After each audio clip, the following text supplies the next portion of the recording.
And I've always told people, I've encouraged people that there's enough evidence of things that are settled that if you don't have an answered question, just hold it with a loose hand because you may discover an answer.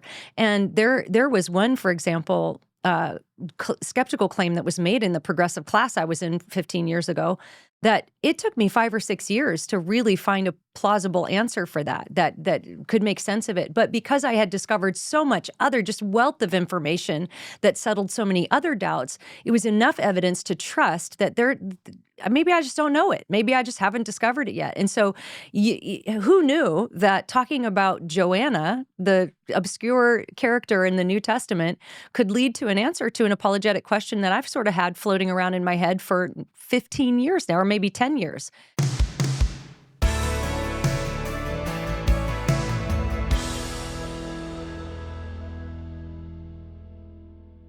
Well, hey, everyone. Welcome to the show. This is the Alisa Childers podcast. I'm Alisa Childers, and it's always my goal to equip Christians to identify the core beliefs of historic Christianity, discern its counterfeits, and proclaim the gospel with clarity, kindness, and truth. Well, it is Resurrection Sunday, and I wish you all a very, very happy Easter. I hope that it is a wonderful day where you're getting together with family and remembering and celebrating what the Lord Jesus Christ accomplished for us 2,000 years ago by raising from the dead, proving everything he said about himself true, proving Christianity true. And as we talked about in the midweek podcast, if Christianity is true, then by definition, it proves all other religions false because Jesus said, I am the way, the truth, and the life. No one comes to the Father but through me. And if he proved that true by raising from the dead, then by definition, we know that he is the only way. We cannot get to God through works. We can't get to God through Muhammad or Buddha or anyone else, only Jesus. And so I want to encourage you as you think about the resurrection today. We have a really fun episode. This is the kind of nerdy stuff I just live for. This has to do with biblical reliability. One of the points that we talk about in apologetics when we're talking about the reliability of the gospel testimony are various things like embarrassing testimony, embarrassing details, difficult sayings of Jesus. And this is one of the ways we know that the New Testament writers told the truth. They tell embarrassing things about themselves. Some examples of that is that they portray themselves as never really understanding what Jesus is saying. In Mark 9:32, it says that they did not understand what he meant and were afraid to ask him about it. And this is after Jesus predicted his death and resurrection. And just think about social media. You know, people don't tend to air their dirty laundry on social media. And if they do, it's kind of like in a cute way. And I talk about this in one of my books where it's like the no makeup selfie where the person just looks absolutely either funny to get a good response or they look adorable with no makeup. And it's like, yeah, that's not that brave. And so we tend to want to present ourselves in the best light. I know that we all do, and writers are no different. So one of the hallmarks of somebody really telling the truth is if they will admit embarrassing details about themselves. Another one is in Mark 14 when they even write about themselves as being kind of uncaring. They keep falling asleep while Jesus is praying. They record themselves getting rebuked by Jesus. Of course, we know Jesus rebukes Peter by saying, "Get behind me, Satan." And again, this is over Jesus predicting his death and resurrection and Peter opposing him. They actually portray themselves as cowards. They all scatter when Jesus is arrested. But one of the most compelling evidences that they really were telling the truth is the fact that they record the earliest eyewitnesses of Jesus' resurrection being women. If you were making up a religion in the first century that you were trying to get people to follow, you would not have women be the eyewitnesses of the most important event. And of course, we talked about this on the midweek. It is the most important event in all of Christianity because the Apostle Paul said in 1 Corinthians 15, if Christ has not been raised, your faith is in vain and you're still in your sins. So Christianity is falsifiable in that if you could prove Jesus was not resurrected, it would prove Christianity as an entire belief system to be false. And so the stakes are that high. If you were making it up, you would probably make your eyewitnesses be people that people in that culture would see as being more reliable than others. But instead, we see it's women. Now, I want to read you a couple of quotes from the Jewish Talmud about the view of women at that time.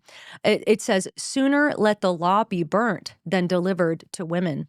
Another quote from the Talmud says, "The world cannot exist without males and females. Happy is he whose children are males, and woe to him whose children are females." And we know from the Jewish historian, first century Jewish historian Josephus, he reported that a woman's testimony was not even admissible on its own in a court of law. So it makes a lot of sense that they were telling the truth. Now, the cool thing about today's episode is we're going to be talking with my friend Shane Rosenthal, who has a podcast called The Humble Skeptic. And he has written a book, it's not out yet, but it's called Luke's Key Witness. And what he points out is that Luke's key eyewitness to the resurrection of Jesus is a woman named Joanna. Now, if you're like me, maybe that's new information. I couldn't believe when I heard this. I had to go back and check the scriptures because I had never noticed that before, that Joanna is mentioned by name. And in this fascinating conversation that I had with Shane, we talk about who she is, who her grandfather is. That's extremely relevant to who Luke is actually writing his gospel to, who he mentions Theophilus. We're going to get into all those details, even some archaeology that would affirm and even make I guess we could say, make a path for this idea that Joanna is actually Luke's key eyewitness and possibly even somebody that Paul, the Apostle Paul, alludes to as well. It's a very interesting conversation that is perfect for this Resurrection Sunday. So here is Shane Rosenthal. Well, Shane, welcome back on the show. It's great to have you on, especially this Easter Sunday where we get to talk about, I don't know what you would call it, the pinnacle of our faith. I mean, Jesus, of course, is the pinnacle of our faith, but the Apostle Paul said that if Christ's body, if he's not been raised, then our faith is in vain and we're still in our sins. So Christianity really stands or falls on this resurrection of Jesus being a real event in history, not just a metaphor, not just a spiritual resurrection, but a real physical bodily resurrection. And so for those who might not have seen you on the show before, they might be unfamiliar with you. Tell us about yourself and why you call yourself the Humble Skeptic, which is the title of your podcast. Yeah, thanks again for the invitation, Alisa. It's great to be back with you. I was raised in a kind of a secular Jewish home, and I don't know. I think I was an atheist by the third grade. I thought it was just it's ritual, and there's not a lot of meaning and substance to the Bible. I thought the miracles were probably made up by monks in the ancient period, and so I discovered later on, though, like in my first year of college, some messianic prophecies that highlighted uh, basically Israel's Messiah, which I never had heard about in the synagogues that I attended growing up. And so I started talking to rabbis about it, and I was more convinced by the Christian answers than I was by those in the Jewish circles that I was attending. And so ever since then, I've been a little bit skeptical of my own convictions because I was wrong for so many years, and I discovered something new. And that's one thing I tackle a lot on my podcast is that blind faith isn't encouraged at all in the Bible. In fact, what I find is that the Bible everywhere encourages a kind of healthy skepticism. We're told not to believe every spirit, but to test the spirits.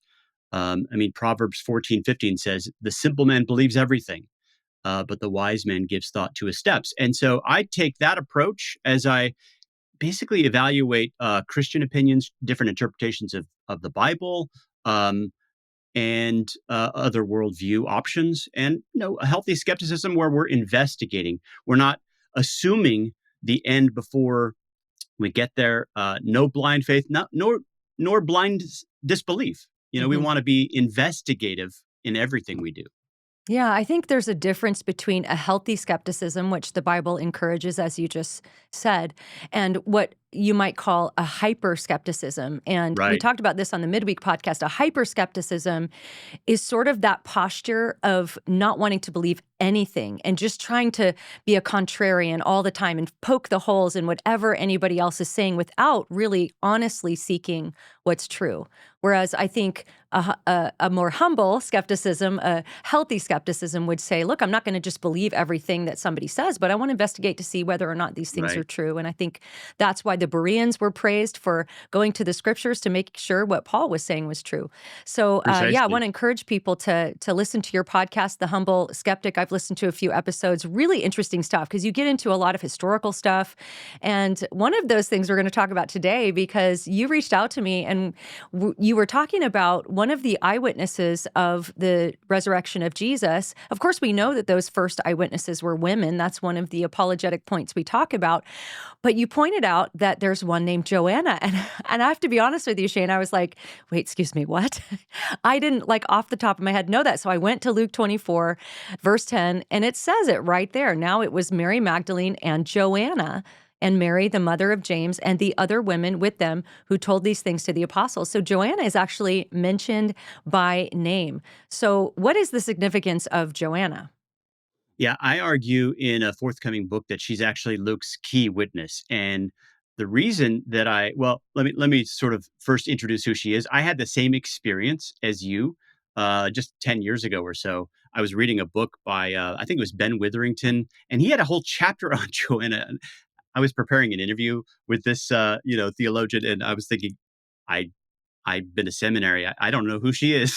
So Right, right. the the first place she's mentioned in Luke's gospel. First of all, she's only mentioned in Luke's gospel. Okay. And the first place she's mentioned is Luke 8:3. And in Luke 8:3, she's described as one of the women who was a follower of Jesus who supported him out of her means. And in particular, it says she was the wife of Cusa, Herod's household manager. Oh. Okay. How did Now this I that's mean, I don't know how I didn't like that didn't jump out at me before. Herod's household manager. My goodness. Yeah, and I actually argue in my piece that that's actually not the best translation, because when I did Okay. some research on the Greek word, what I found was what's there is epitropos. That's the word that Josephus uses of Daniel in the time of Nebuchadnezzar. He was the right hand man of Nebuchadnezzar. He was, the second in charge. Then also it's the word that Philo uses of Joseph under Pharaoh, who was second in command. It's the same word that's used of Pilate and of other procurators. In other words, the word just means governor, and there are better words to use for like a household steward. So basically, Cusa would be the governor, the prime minister. He's a person of nobility. Wow. And so Joanna and Cusa would then be people in Herod's court. And James Edwards, one of the commentators on Luke, says, when the gospel has arrived, according to Luke, when the gospel, shows up, and you see people like Joanna believing this, becoming a disciple, it's reached the highest echelons of society. That's amazing. And then in Luke 24, she's an eyewitness, a key eyewitness to the resurrection of Jesus. And I know that Luke 24:10, where she's mentioned, this has a chiastic structure. Or is it chiastic or chiastic? I never know how it's I pronounced. hear it both ways. I Both. say chiastic. Okay, we'll go with chiastic. But just for anybody who's unfamiliar, what is a chiasm? What does that even mean? And then we can discuss how that fits in with this passage. Yeah. So basically, a chiasm was a way, a structural way for ancient people to highlight something, to emphasize something. So in the story of the flood of Noah, you have all these elements that centers on this one line, and God remembered Noah. And then it sort of backs out of the narrative with these repeating themes. And you can see by the structure that that section is being highlighted. They didn't have highlighters. They didn't have bold font. So this is the way they would emphasize things. And a lot of scholars have pointed out that here in this section of Luke's, the very earliest part of the resurrection narrative in Luke 24, there's a curious chiastic structure with Joanna at the center. And scholars haven't know what to do with it because she's such a seemingly minor character. And what you have is the women remembered Jesus' words after the angels tell them. They all told these things to the 11. It was Mary Magdalene. She's a disciple that all of us remember because she's in all four gospels, and Joanna, and then another Mary is mentioned, and then they tell these things to the apostles. So there's just the structure. So Richard Bauckham and a few other scholars highlight this chiasm. They just don't know what to do with it Wow. because, again, Joanna isn't terribly significant. Right. And you have like if I'm because I'm looking at the chiastic structure right in front of me. Maybe we can do a screenshot and put it on the screen for people to see this because at the bookends you have the words. Then they remembered Jesus' words, and at the end it says, "But these words seemed to them an idle tale." So you have the words kind of as the bookend, and then you mentioned Joanna's in the middle. Now, what's the significance in a chiasm with what's in the middle of it? Yeah, a lot of scholars. I mean, Craig Blomberg, you're probably familiar with his work. Hmm. Uh, Dictionaries where you just look up a chiasm, they always say that the key is in the middle line. The focal point, the centerpiece of the chiasm illuminates something. And Yeah. so then the question would be, what is important about Joanna? That's the question that people are trying to recognize. And there are a few scholars who do address this, which we'll get into. Okay. Well, what do you think that means with her being in the middle there? What do you think is that significance? Well, I relate it to a discovery of an ossuary that was found in 1983. And this particular ossuary highlights, let's see, it's a first century Jewish ossuary, which was found in Jerusalem. And it mentions a Joanna in Hebrew, Yehohana, daughter of Yehohanan, John, son of Theophilus, the high priest. And so what I think is happening is there are some scholars, maybe going back to the 1600s, there have been some scholars who have put together the hypothesis that Luke's Theophilus may have been the high priest. There was a high priest named Theophilus who reigned from about 37 to 41 in Jerusalem, and Josephus mentions this character. Most people, you're probably familiar with the different options when somebody starts Luke's gospel. They'll say Theophilus may just mean friend of God. It's symbolic for any friend of God. That's one option. Origen mentioned that. Mhm. Another option is that he's a Gentile ruler somewhere, and very rarely will you get the option that he's the one mentioned by Josephus who reigned as high priest from 37 to 42. It's just a very small minority of scholars who've offered that even as an option. Well, Why is that? That seems kind of obvious if he's mentioned that, it would seem to make sense just from a common sense perspective. And by the way, just I don't want any roadkill of people going, "What's going on?" In case anyone's unfamiliar with Luke's gospel, at the very beginning, he actually dedicates his whole gospel to Theophilus. So he says, "Inasmuch as many have undertaken to compile a narrative of the things that have been accomplished among us," and he goes on to talk about his purpose in writing the gospel. He says, "To write an orderly account for you, most excellent Theophilus, that you may have certainty concerning the things you have been taught." So it would seem to make a lot of common sense that it would be somebody high up that Luke would be trying as the meticulous historian that he was. So why is that such a minority opinion? I am asked so often how parents can equip their very young children to have a biblical worldview. Well, give your kids a strong biblical foundation with Foundation Worldview. So the world is filled with messages that challenge biblical truth, but Foundation Worldview curriculums help parents equip their kids to think biblically so they can stand firm in their faith. We've used this curriculum in our home. It is absolutely fantastic. It'll help your kids spot false ideas. It's simple for parents, but it's very deep for kids. You don't have to have a theology degree. You don't have to know apologetics.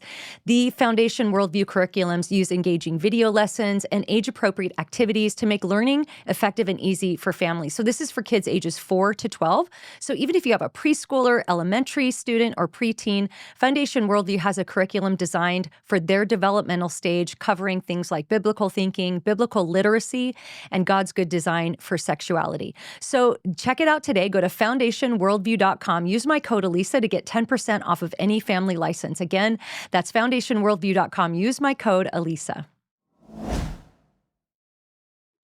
Yeah, I think what happens is sometimes tradition does your thinking for you. Hmm. You don't consider an option that you aren't familiar with yourself. And because it's a minority opinion, you have to do that investigative work to even discover it. And so a lot of, I mean, I'm dumbfounded.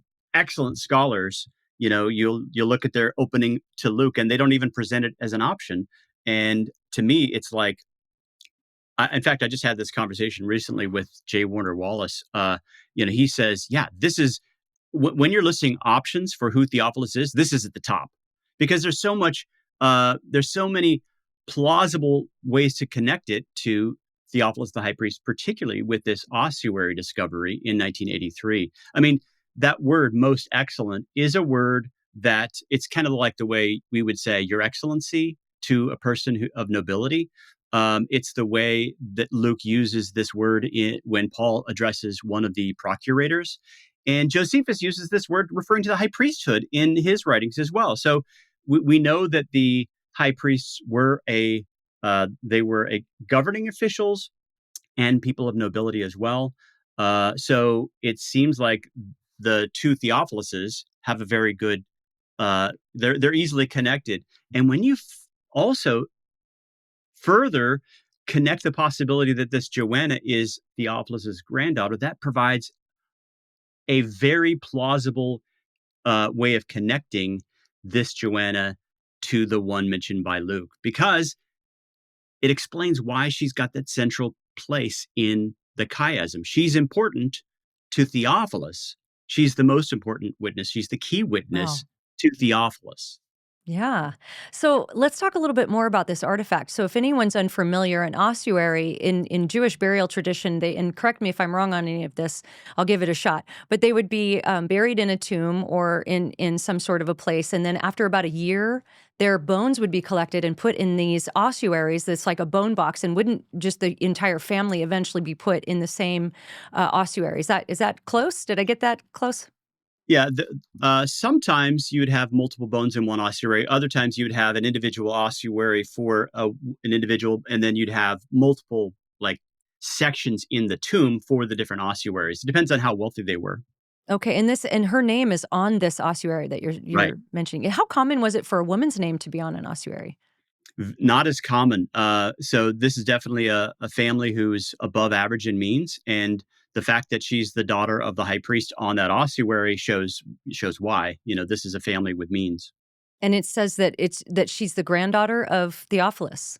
It says she's the daughter of Yehohanan, and who was the son of Theophilus. Oh, got it. So, Okay. so basically, in other words, you connect the dots, and she's the granddaughter. Yeah. Okay. Very interesting. So, why? So, of course, finding this ossuary. What are some reasons you think this is actually her, like the actual Joanna from Luke? Yeah, I argue that there are at least four solid reasons to make the connection. Number one, both Joannas, when you sort of triangulate the time, were born around the same time. They were both connected with Jerusalem. In the one case of the ossuary, she was, the ossuary was found in Jerusalem. And in Joanna's case, she's a member of the very earliest church. We can locate her in Jerusalem in Luke 24. Yeah. And both are women of nobility. In the ossuary's case, this Joanna was the granddaughter of the high priest. And in Luke's case, she's the wife of Cusa, the right hand man of Herod.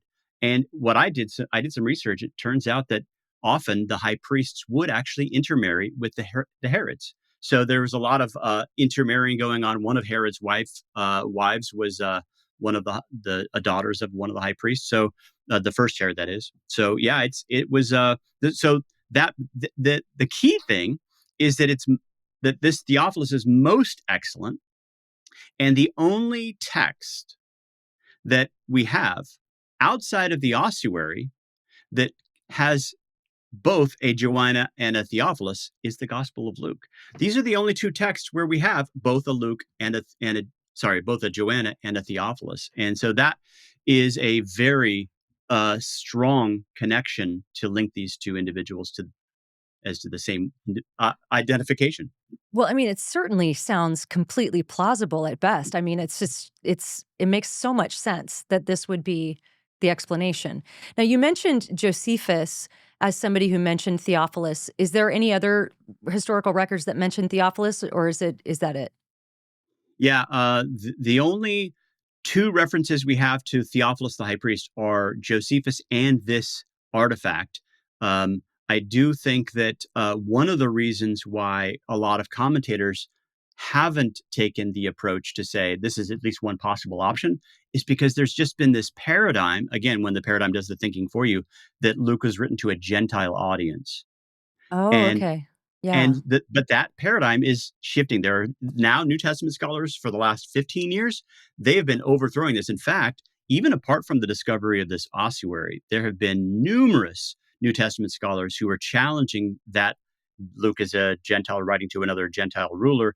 And many are concluding that Luke was probably written to Theophilus the high priest because there are a lot of Jewish aspects to Luke's gospel that have been underemphasized. One of them is Peter G. Bolt, who is the guy who writes the commentary for the Gospel Coalition. It's a free commentary. Look up Peter G. Bolt and the Gospel Coalition free commentary on Luke. He makes a very good case for Theophilus being the high priest that Luke addresses without even mentioning this ossuary.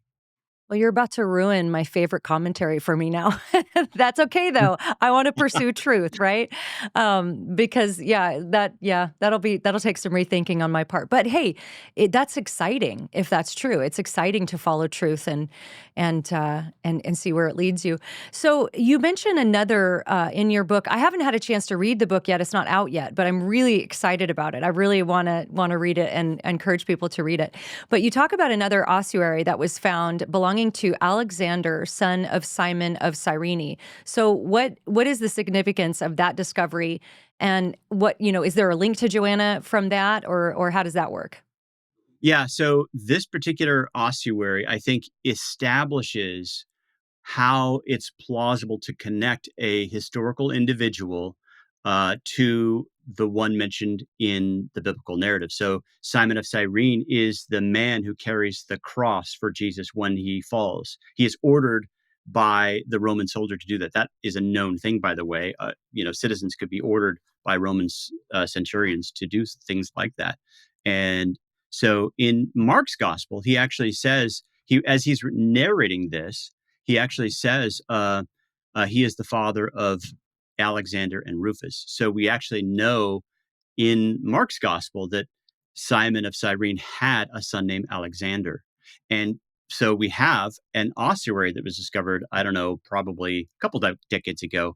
And there are a number of scholars who have made the case that that's a very strong connection because there are multiple names and also the location name. So you have not just a Simon, there are a lot of Simons, but you have the Simon or Alexander, the son of Simon, and that narrows things down. And he's a person from Cyrene. So it seems to be uh, a very strong connection that this is the son of the individual who carried the cross for Jesus. Wow. And this was found, I believe, in a tomb on the Mount of Olives. So it was, again, found in Jerusalem, dated to the first century. Wow. When you compare that to the Joanna ossuary, you say, okay, we have a Joanna who's linked to a Theophilus. It's a first century Jerusalem ossuary. That, again, it just makes it a very strong connection. Yeah. Well, one of the things you argue in your book is that Joanna might have been one of Luke's resources for what's going on in Herod's court. So talk about that a little bit. Yeah, this is something that a lot of scholars are talking about. You may have heard of Lydia McGrew. Yeah. She's written some fantastic books talking about the historical reliability of the historical narrative that's recorded in the New Testament. And she says that, how do we know what Herod said to his servants? You find that in various aspects of the gospel accounts that Herod told X, Y, and Z to his servants. And this line here from chapter 8, verse 3, identifies a follower of Jesus who can be connected to the world of Herod's court and who could be the one it's a very plausible connection that she's the one who provides us with information of things that Herod said. 7 Weeks Coffee is America's pro-life coffee company on a mission to fund the pro-life movement one cup of coffee at a time. And I am so thrilled to announce that they have finally crossed the threshold of giving $1 million to pro-life centers all across the country. They do that by donating 10% of every sale to these centers, and they have saved thousands of lives. They're called 7 Weeks Coffee because at 7 weeks, the baby is the size of a coffee bean. And that's the first time that a heartbeat is clearly detected on an ultrasound. So I also want to tell you about why I love the coffee, because I'm really picky about what I put in my body. And this coffee is mold-free, pesticide-free, shade-grown, low-acid, organically farmed. I mean, you can't ask for more than that. And right now, when you subscribe to 7 Weeks Coffee, you're going to get a free 2-pack of their new single-serve brew bags to take your coffee wherever your life takes you. So go to 7weekscoffee.com and save 15% forever when you subscribe to their monthly club. Plus, exclusively for my listeners, you can use my code Alisa for 10% more off your first order. So that's 25% savings on your first order plus your free gift.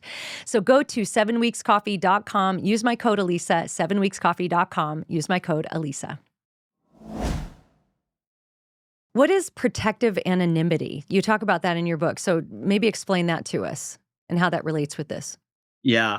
Well, this is something that what I found New Testament scholars discussing this idea all the way back to the time of the Reformation, but they don't necessarily use that phrase. That phrase, Richard Bauckham says it's I think it's Gerd Thiessen who coins that particular phrase. But as I'm investigating things around this idea, it goes back a long, long way. So the best um, example of protective anonymity, I think, is the scene in which, um, you got that scene in the Garden of Gethsemane when Peter hacks off the high priest's servant's ear. Yeah. Now, only one of the three gospels records the name Peter. Mark's gospel, most New Testament scholars agree, is basically Peter's gospel. It's Mark was Peter's secretary. He records what Peter had said. So clearly, Peter would know who is the quote disciple who took up a sword and chopped off the servant's ear. So going all the way back again, 500 years, every time that scene is mentioned, what you find is that Peter's name was kept out of the record because they wanted to protect him from, putting a Right. crime in the public document that he could later be tried for. He was in and out of prison. Okay, and so you find that idea in uh, New, conservative New Testament scholars, liberal, moderate. They are discussing this idea of protective anonymity that sometimes a person's name is kept out of the record. Another plausible case is Lazarus. Why is he only mentioned in John's gospel since he's so crucial to the narrative? His story actually explains why there's such a large crowd of people arriving in Jerusalem to greet Jesus on Palm Sunday Hmm. because they had seen it. His gospel explains it. But so if he's so important, then why didn't he get a mention in the synoptics? Well, that's John's gospel also explains that too, because the Pharisees were so uh, upset about all these things, they wanted to put not just Jesus to death, but Lazarus too. They wanted to put him to death, and so, in other words, he probably went into hiding. And a lot of the earlier gospels decided not to tell his story because it was too sensitive. Well, John being one of the later gospels, he's writing this at a time when it was safer. And I bring this up because I think this fits with the Joanna narrative as well. Yeah. She is not mentioned by the other gospel writers, and she has. There seems to be um, this. There's a Herodian attack that you find out in the book of Acts in the early 40s. So there's a persecution. James, the brother of John, is killed. Peter's put in prison. It's funny if you go to that part of Acts 12, it says that Peter, once he escapes from prison, it's a dramatic scene of a jailbreak. He tells the disciples where what happened to him, and then Luke simply says, and then he went to another place. Hmm. In other words, it leaves his location out of the record Yeah. because, again, too sensitive to reveal. So that kind of thing, is when you start looking for it, you find it in a lot Oh, of I places. could I just thought of a couple examples as you were talking, but back to Joanna, so that would be to protect her from any backlash from Herod, essentially, is what you're saying. Yeah, so if she was a disciple of Jesus at a time in which, you're right now, she's still in Herod's court. It may be in light of the fact that a new Herod had come in charge. Uh, when Matthew and Mark were written, maybe it's too sensitive to mention, so we just don't tell her story. Luke, Mhm. maybe something has changed. She's left the country. It's now safe. So Yeah. that's at least a plausible explanation for why her story. Since it seems like she would be a person you'd want to talk about more, that Yeah. could explain why she's just only mentioned in these two verses. Yeah, interesting. The couple of examples I was thinking of, I don't know if this would totally qualify because it wouldn't be necessarily to protect from any sort of repercussions, but you have we read this on the midweek with Jeremiah in John 20 when it says, the one who Jesus loved and Simon Peter. So this is in the book of John. So this is John writing. So he's writing about himself. And he's talking about how it says, so Peter went out with the other disciple and they were going toward the tomb. Both of them were running together, but the other disciple outran Peter. That's John talking about himself, and reached the tomb first. And of course, Peter goes in first. But is that kind of like a way of also being used to stay humble so that you're not bragging about yourself? Do you think that's what's going on in the John passage there, maybe? Some have argued that, and I see it as a one of the most important examples of protective anonymity. I mean, if Okay. when Luke tells that story, he only mentions Peter. Yeah. He mentions the fact that Peter is the only one disciple. He doesn't say the only one, but he said Peter left. Well, there's a reason why the other disciple was left out of the narrative. And then in John's narrative, he doesn't even mention his name. We have to do some triangulating to figure out Hmm. who he is. And so I've written some things on that topic as well. The fact that and for my money, the best explanation for the anonymity that you find regarding John, he doesn't put his name in there because he was given the custody of Jesus' mother. And so he's got to protect her. And we're not going to sort of let it be clear exactly who he is in that public narrative. The church members throughout Yeah. the area know who it is, but we're not going to put it in this, disclose the name in that narrative. Interesting. And then, of course, you have in Mark the young man that fled naked that some people think was Mark. Is that maybe another example? It could be if it's connected to Mark. There are a lot of, and that's one of those speculations that I don't think there's enough to make a strong conclusion about. But it's certainly, if you're the guy who goes around naked, I mean, maybe you don't want your name associated with that. So, like, protective embarrassment and Right, anonymity. Yeah, yeah. right. Okay, so in addition to Luke's references, you say that there could be sort of an allusion to Joanna in the writings of Paul. Where is that? Yes. So Richard Bauckham wrote a fascinating book titled "Gospel Women," and he has an entire chapter on Joanna. So if your listeners are interested in sort of the historical detail, that's a great place to go. And he argues that in the book of Romans, you have that concluding chapter with a lot of greetings, and one of the people that he greets is uh, Junia. And he makes a very compelling case that Junia is a Latin form of Joanna. And one of the reasons, and he spends a lot of time on this because he says that she was well known to the apostles. She was in Christ before he was. That means she's a very early disciple, before 32. Hmm. She was also a fellow prisoner. So she had basically left the Jerusalem area. She had means. The fact that she had a Latin name, he says, is rare for a Jew, but not for a Herodian Jew. So he Mm. makes a very strong case that she's Herodian, she's got money to travel, and that she's imprisoned for her faith and was in Christ from the very earliest days, member of the Jerusalem church. So he says, very strong case that this is the same woman mentioned by Luke. And I agree with him. I'm convinced by that as well. Okay, so why would Paul have used the Latin there? Because he was writing to her when she was in Rome, essentially, and that was the name she was going by then, and perhaps Oh, okay. also for protective anonymity, she's not using Okay. the Hebrew name. Okay, interesting. So if you're right about the identifying Joanna as the same one mentioned on the ossuary and in Luke, like land the plane for us. Like, why is that significant, and what does that mean? Well, with tariffs going into effect, families across the country are bracing for another wave of price increases at the grocery store. But GoodRanchers.com is tariff proof because of their 100% American supply chain. They allow you to get a stable price for unbeatable quality meat grown right here in the USA. So you don't have to worry about your meat prices going up due to tariffs. And Good Ranchers is also giving you your pick of free meat for life when you subscribe. That's an amazing offer. Usually it's just for a year. You're giving it to you for life. So you can pick free ground beef, wild caught salmon, seed oil free chicken nuggets, or bacon in every box for the life of your subscription. That's $300 of free meat just in your first year, second year, and every year as long as you stay. And you're going to want to stay. We love Good Ranchers in my home. Our favorite thing to do is to take the ground beef. I just throw it in a bowl of water to thaw out, and then I put them in little balls. I saute onions on my pan, and then I put the little ball of meat on there and smash it down.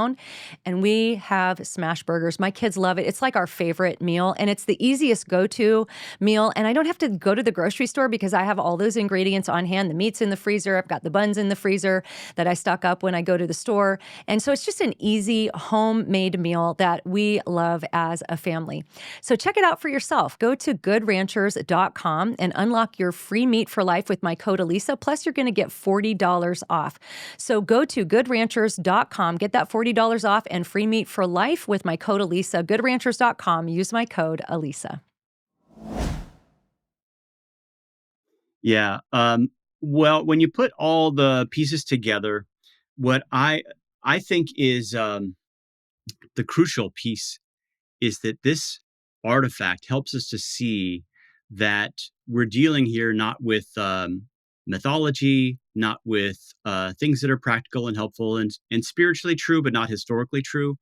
I was sitting next to a plane with a guy who was heading to Camp Pendleton. He was going to be starting his like first, basic training as a Marine. And he opened up his New Testament, was about to close it. And I said, "Hey, can I show you something interesting?" It was that scene where, in the garden where Peter takes up the sword. And so I told him about protective anonymity. And he looked at me and he said, "So you mean it's true? This really happened?" Hmm. So he had been raised in a family that honored reading the Bible, but he was never told that these things were really true. And so I think that when you think about these characters, these are the kinds of characters who can be, who could have artifacts left behind. We've found an ossuary of, a couple years after the Joanna ossuary by, let's see, Caiaphas, the high priest. He's the guy mentioned in the New Testament as the high priest during the trial of Jesus. And that one made a big splash because he's a very prominent individual Mm-hmm. there. Theophilus and Joanna particularly. People don't know who they are. They don't even know whether she could be connected, and a few scholars have been pointing this out. I'm just kind of trying to emphasize this in my writings that I think this is the best explanation. So it's a historical connection that's very, very got a very strong, plausible. It's very plausibly connected to the Joanna of Luke. And Mm-hmm. then secondly, it sheds identity. It sheds information about light on Theophilus himself. If Theophilus is the high priest, then that kind of changes the way we view Luke. Like Luke is writing to not just religious information to a Gentile convert. What if he's writing a kind of let's set the record straight to the authorities in Jerusalem? You know, thought of that way, it becomes a kind of public affidavit of the minority opinion. He was crucified, but this was Israel's Messiah. He was seen by eyewitnesses saying X, Y, and Z. That's the way Luke's gospel start. All the credible eyewitnesses, and you can have certainty about these things, Luke. Theophilus. Not because you feel it inside with the tingly feelings, but because it was established by, here's what all the eyewitnesses are saying. It's a public affidavit setting the record straight. And there was a guy in the 1750s, John McAllis, I believe, who said, if this is a like a an affidavit essentially setting the record straight, Luke isn't going to make stuff up. He's going to be very careful about the witnesses that he cites, and which I think gives a lot of strong plausibility to Joanna's eyewitness testimony. And so when you put all this together, that I think makes you step back and really reevaluate what you think about Luke's gospel as a whole. Okay, so this might go down a little bit of a rabbit hole here, but from Josephus, we would know when Theophilus was reigning. So, and I have more questions about this once you answer this, but what would this mean for the dating of Luke's Mm, gospel? Because yeah. I was always taught the epistles probably came first, and then the gospels were written a little bit later, um, if I'm remembering correctly. So, what would that mean for this? Yeah. It it does make an interesting argument because basically Theophilus, the high priest, reigns from 37 to 42. So 37 would be sort of the earliest possible date. And then there's an indication in, say, around 67 that one of Annis's five sons, Theophilus is one of the five, the last remaining son was in his old age around 67. The others had died. So we know by 67 that Theophilus was no longer alive. So the terminal date would be um, Luke Acts had to have been written to Theophilus by the sometime in the mid 60s. Okay, so 37 to 60s. That's earlier than most current New Testament scholars place Luke. There are some who say Luke is pre 70 AD, but they are obviously in the minority. Hmm. Um, there is a paradigm shift happening, though, in the world of the dating of the New Testament. A couple of years ago, a guy named Jonathan Bernier wrote a book redating the New Testament. He argued that that Luke is definitely more. It's a pre 70 book. John A.T. Robinson redating the New Testament. Uh, and he was a liberal scholar who came to early date conclusions. All the Yeah. New Testament Gospels are written before the fall of Jerusalem, and this certainly fits with that. Interesting, though, is that Luke says that he writes his gospel at a time when many had already taken to write narratives. So it's written gospels. So Luke is written at a time when there had been many already. So I'm of the opinion that Luke and John are the later gospels and that Matthew and Mark are the earlier gospels. So whenever you date Luke, if you say Luke is written in the 40s, Matthew and Mark are earlier. Earlier. Okay, so here's the rabbit hole because one of the apologetics arguments that was really compelling to me when I was trying to figure all this stuff out, 10 or so years ago, was the fact that in 1 Timothy 5:18, Paul quotes Luke, and he's quoting Luke 10:7, and he says, he quotes, "The laborer deserves his wages." And he says that it is basically, he's referring to it as scripture. And I never could make sense of how that works because people were dating Luke to later. But if Luke actually does have the earlier date, if all of this locks in and Luke actually does have an earlier date, then that fits perfectly with what we're saying here, where Paul's quoting Luke saying that this is scripture. Yeah, and the fact that he uses the word scripture means it's not just the oral teachings of Jesus that were memorized. This is Right. written. Yeah. Yes. And Inscripturated. the Yeah. and that's 64, something like that. That's one of the later epistles. And there's also another reference to that same scripture. He quotes Deuteronomy, the "you shall not muzzle the ox without treading the grain," and then he quotes Jesus, and both of those are Deuteronomy and Luke are both scripture. Well, Right. in the First Corinthians passage, he does the same thing, and that's probably, we're talking, I don't know, 57. So sometime in the 50s. And in this case, he doesn't quote verbatim the teaching of Jesus. He just alludes to it. He kind of summarizes it. So we can't see for sure that he's quoting Luke's gospel. But Hmm. just a couple chapters later, he does quote Luke's gospel in great detail when he talks about the words of institution. It's Hmm. definitely Luke's version of the words of institution of before the Lord's Supper. So I do think Wow. it's very plausible to say that Luke is written sometime in the at least by the 50s.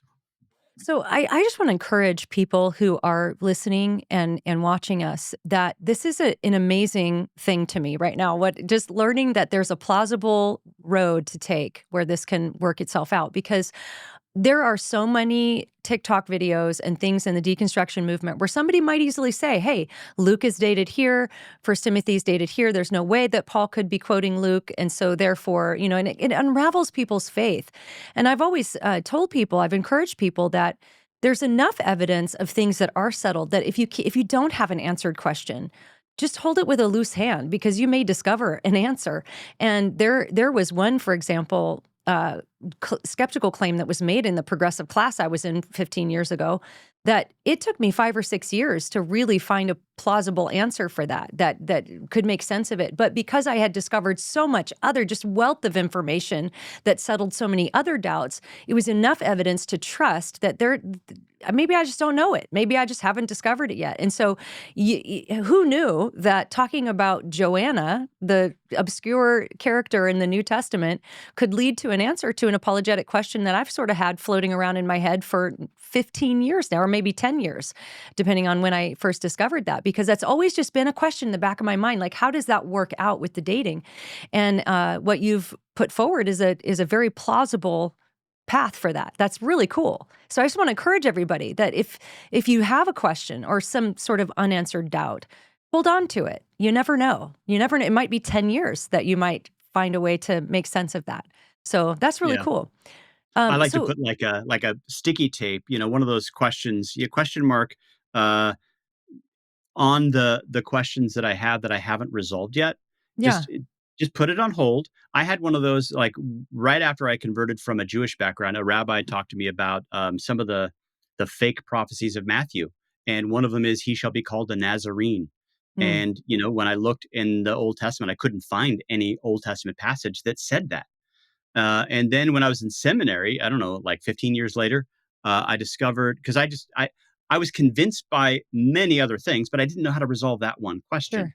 And Matthew gave me a lot of trust on other areas, but I didn't know what to do with that one. And so when I was reading something about what it meant, what's the Hebrew word, and the Hebrew word for Nazareth is branch. And so basically, he shall be, and it says the prophets shall call him. It's prophets plural. So there are a lot of branch prophecies in the Old Testament. And so that's where I think it's very easily explained that he's not specifically thinking of one verse. He's actually thinking about all the branch prophecies. And there's actually a prophecy in the Old Testament. I think it's Zechariah. Behold, the man whose name is the branch. Oh, wow. So That's so it cool. it got resolved, but it took Yeah. 15 years. Yeah, and imagine if you just threw everything away because you didn't immediately find Right. the answer to that. Oh, I love that. That's so encouraging. So, what about John's gospel? Is there a shift in the dating on that one? Because that's always been one that's kind of been dated to a lot later. I know that there's been a lot of talk. I've been reading a book, actually. I was trying to pull it up on the Kindle. I just couldn't find it. But I think I've mentioned it on the podcast or on Instagram before about dating. And this author is arguing for all earlier dates on the Gospels in particular. But what's going on with the dating of John in scholarship? There is a huge paradigm shift that's happening. I remember interviewing John Dixon maybe 3 or 4 years ago, and he was sort of, he's one of these moderate Anglicans that has some conservative views, but on John, he took the standard, mainline view that it's sometime in the 80s or 90s. D.A. Carson, 80s or 90s. I've done lots of programs on this across the years, and well, man, today things are shifting. John Dixon, Peter J. Williams, Richard Bauckham is now Hmm. um, moving in his position. N.T. Wright, uh, George Van Coten, a Cambridge scholar. You have a lot of, James Charlesworth, his book, um, Jesus Mirrored in John. He makes a very stunning argument for an earlier assessment of John's gospel, and partly based on all the architectural information, all the background information. Like, for example, here's one anecdote he gives. He says, you think about the story of the water turning into wine. at the wedding of Cana. And there's this small little reference to the Jewish vessels of purification. Okay, there's stone vessels for 6 stone pots for Jewish rites of purification. It's part of the background. So if you're just reading this, Jesus hogs the scene. You're focusing on the miracle. But when you start paying attention to the details of the background, amazing things happen because we know there actually were a lot of these stone vessels for purification found all throughout Jerusalem and the surrounding area, including Cana. Normally, a vessel is in clay, but they had this particular weird religious view that if you were defiled some way and you touched the clay pot, it had to be destroyed. So it was expensive to keep buying them over and over again. They found a loophole in their law. If it was stone, you could cleanse it with certain rituals, but it's hard to do. You have to use a lathe to make these stone vessels. So you don't find them anywhere except for in this narrow band of time, like 70 years in the first century and in Cana. So the very thing that John mentions, we find archaeologically. We find these artifacts, and the only text we have that discusses it is John's gospel. We only know about these from archaeology, except for John's gospel. He mentions it in passing, which gives a lot of authenticity. You start looking at the botany, the architectural details. Solomon's portico is mentioned. And the thing that's transforming the John scholarship right now is an assessment of John 5:2. There is in Jerusalem, by the sheep gate of the temple, a place called Bethesda with 5 porticos. It's an architectural detail, and it's present tense language. Mm-hmm. There is in Jerusalem. And most people have said that John was written 20 years after the destruction of the temple, and yet that is language. It's very striking. I mean, imagine me saying there is in New York a place with twin towers called the Yeah. World Trade Center. That Right. you would say, you mean there was? You would correct me because Right. that doesn't sound right at all. Even in a figure of speech, it just doesn't sound right. The same is true in Greek. Daniel Wallace wrote an article about this, and I've interviewed him a number of times. He says, yeah, that he can't find any statement like that makes anywhere in the New Testament, anywhere in Greek where you have a kind of a figurative use of that word is. So there is, and by the sheep gate of the temple gate is still there. A place of 5 porticos. They dug it up. It's a place of 5 porticos there in this area called Bethesda. We know it's called Bethesda because the Dead Sea Scrolls use that name. So John is a very clear eyewitness, and he seems to have been writing it as if it was still there. That is really cool. That is fascinating. And anything else you want to share about Joanna or the resurrection as we close out here? Well, since this is airing on Easter, I mean, if you just think about the claim here that Joanna is presented as she's the central witness to the empty tomb.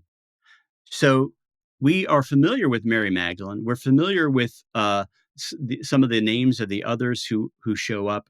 And you and I are, we've been in apologetics, so we often hear, why is there an emphasis on the testimony of women in a time in which, it wasn't unheard of, but it was definitely the exception to the rule to have female witnesses in official documents.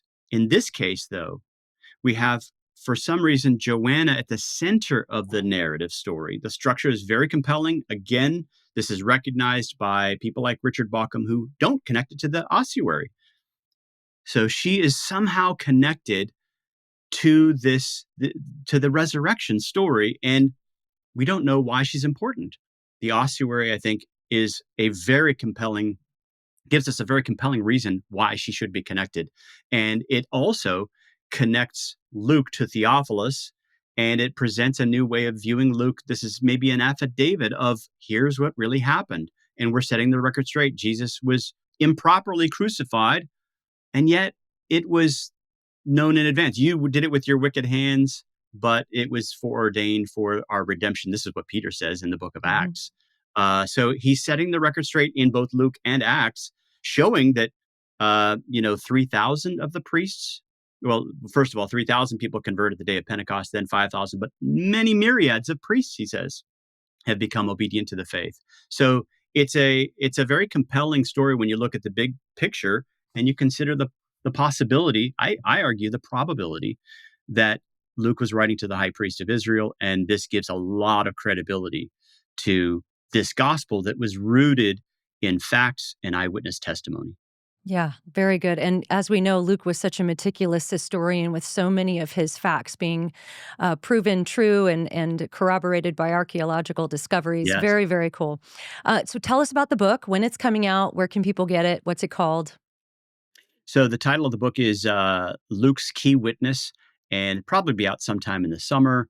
But right now, I have an article version of that, and at the end, you can actually get a pre-release ebook version, like for a gift of any size, in that article. So it's the article title is Joanna, Luke's Key Witness, and it's highlighted in the top of my website, All right. humbleskeptic.com. Very good. Well, we'll link that article in the show notes. Want to thank my guest, Shane Rosenthal. Check out his podcast, The Humble Skeptic, and of course, Luke's Key Witness when it comes out this summer. I'm looking forward to checking that out myself. And let's remember, as we pursue Christ this Resurrection Sunday, let's keep a sharp mind, a soft heart, and a thick skin. We'll see you next time.